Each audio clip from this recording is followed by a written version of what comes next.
Welcome to Burning Bright, a weekly podcast presenting poetry and prose from Passenger. Most of the time we think about cars as vehicles that take us to a physical place. But that's not all cars do. Remember when we were younger and just driving around with our friends took you from being your parents' child to being an adult? Remember when getting in your car and driving around let you escape the hassles of your job or your life for a few minutes? Or driving around and stumbling upon something you weren't expecting? That's what this episode of Burning Bright is about. Roger Pfingston said that he likes to take notes as he's driving. One day he and his wife were driving in southern Indiana and passed a sign for the Loading Zone Bar and Grill. He built this next poem around it, The Wrong Road. About 9 miles past the Loading Zone Bar and Grill on Lincoln Street, Somerville, Indiana, where we had stopped for a couple of beers and a pork tenderloin the size of a tractor seat, acres of stubble rise out of the snow.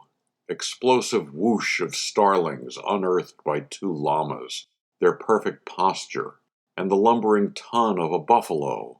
Curiosity slowly fills the frame of our windshield as we idle roadside, map spread between us, nodding to each other that quite a ways back we took the wrong road, not once but twice. And surely this is why. The Wrong Road by Roger Pfingston, from Passenger, issue 53. John Hovde said he started writing poetry back in 1969 when he was a U.S. Marine in Vietnam. He said his work tries to illustrate the dynamics of an ordinary life, and in the process illuminate elements of obsession, dependence, and creativity. Here's his poem, Baudelaire's Roadster. The tone of my days decelerates, a descending Doppler, a jukebox crying the blues at closing time.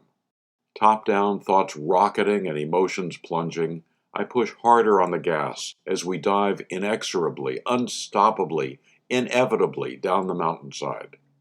My borrowed convertible carves a declining verge on 2 wheels as I fight for control. My engine roars, gears grind, and Baudelaire, riding shotgun, laughs recklessly, shouting, "May you be drunk forever!" Manic and mercurial, Brodigan curses prose from the back seat, lobbing wine bottles and beer cans ahead of us, as I try to shoot them from the air with my pistol and my poetry. John Hovde's poem, Baudelaire's Roadster, from Passenger, issue 66. Jesse Arthur Stone said that his poem, A Quiet Presence, was inspired by his memories of living and traveling throughout the American Southwest, and becoming aware of changing economic, social, and religious norms. That and St. Christopher, the patron saint of travelers. Think about the special silence of a highway at night. Imagine a light snow falling. You can hear the silence accumulating. It's the arrival of a quiet presence. All the truckers are asleep in their cabs, St. Christopher's clutched to their chins, their knees tucked up toward their hairy chests that rise and fall with the faint sound of a semi shifting in the distance, or the slip of snow packing itself onto the uplifted arms of a saguaro cactus, or the silence of a thought that creates a world where none was before. Imagine this quiet presence as some mute saint who does nothing but watch the breath of the living with an endless longing.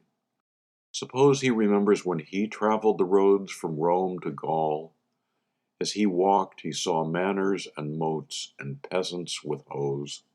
Further along, villages grew into towns, which swelled into cities that rose in the sky higher than steeples.